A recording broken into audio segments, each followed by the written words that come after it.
শুভ সন্ধ্যা। এই মুহূর্তে আমাদের হাতে এসেছে এক গুরুত্বপূর্ণ ভূ রাজনৈতিক সংকটের এক্সক্লুসিভ ইন্টেলিজেন্স। চলুন সরাসরি বিস্তারিত তথ্যে যাওয়া যাক। পেন্টাগনের টার্গেট এখন সরাসরি ইরানের সর্বোচ্চ নেতা, তার বিরুদ্ধে চূড়ান্ত হামলার প্রস্তুতি সম্পন্ন। শুধু তাই নয়, টার্গেট লিস্টে রয়েছেন তার ছেলে মুস্তাবাও।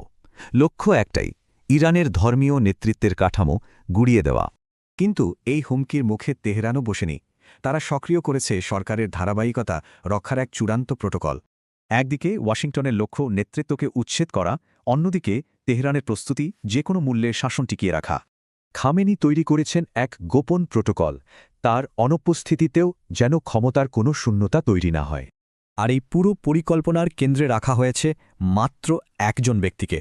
তিনি হলেন খামেনির সবচেয়ে বিশ্বস্ত ব্যক্তি, আলী লারিজানি। তার পদ সংকট ব্যবস্থাপক বা ক্রাইসিস ম্যানেজার। লারিজানির সামরিক ও রাজনৈতিক অভিজ্ঞতা প্রশ্নাতীত, আর এ কারণেই এই গুরুদায়িত্ব এখন তার কাঁধে। পরিস্থিতি এমন যে এখন জাতীয় নিরাপত্তার প্রশ্নে ইরানের প্রেসিডেন্টও তার কাছে রিপোর্ট করতে বাধ্য। খুব দ্রুত ঘটেছে এই ক্ষমতা হস্তান্তর, যা থেকে তেহরানের গভীর সংকটের আঁচ পাওয়া যায়। তবে মূল পরিকল্পনাটা শুধু একজনকে ঘিরে নয়, এটি এক বহুস্তরীয় ব্যবস্থা যা স্থিতিশীলতা নিশ্চিত করবে। এই 4 স্তরীয় উত্তরাধিকার প্রোটোকল নিশ্চিত করে যে কোনো গুরুত্বপূর্ণ পদই কখনো খালি থাকবে না।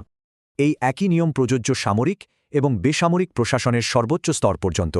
এরই ফলস্বরূপ গোটা মধ্যপ্রাচ্য এখন বারুদের স্তূপের ওপর দাঁড়িয়ে আছে। উভয় পক্ষই চূড়ান্ত মুহূর্তের জন্য প্রস্তুত।